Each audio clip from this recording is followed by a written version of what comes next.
But Robert Peston, ITV's political editor, who normally has his ear to the ground, on these things, he's got his contacts, and I don't think he'd say this if there was not some basis to what he said. But he said on ITV that he's been hearing that there could be a challenge to Keir Starmer next year, or at the very least that Keir Starmer will challenge or not, that Keir Starmer will choose to go. Now, I don't know about that, but that's obviously what he's been being told by Labour sources.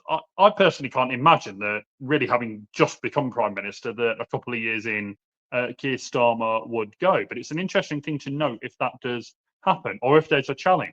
I mean, I was saying to a friend of mine, I was out for lunch today with a friend of mine, someone who's on the left of the Labour Party, and I said to him, do you think there's a realistic chance that Starmer could be challenged? And both of us thought not. But it's interesting, isn't it, that there is some very ambitious people within Labour, Wes Streeting to be one of them.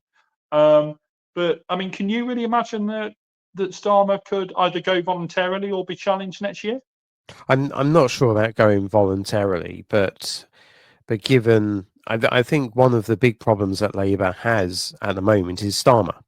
Is the way the way that he comes across, the way in which he seems to really misjudge the mood on a lot of things. So, for example, during the riots, he's not really a man built for the digital television age. He's a very awkward personality, and there's nothing wrong with that, because I've got one as well. But in this media age, is really the people who can navigate that effectively, that do well. So Starmer is a big part of the problem.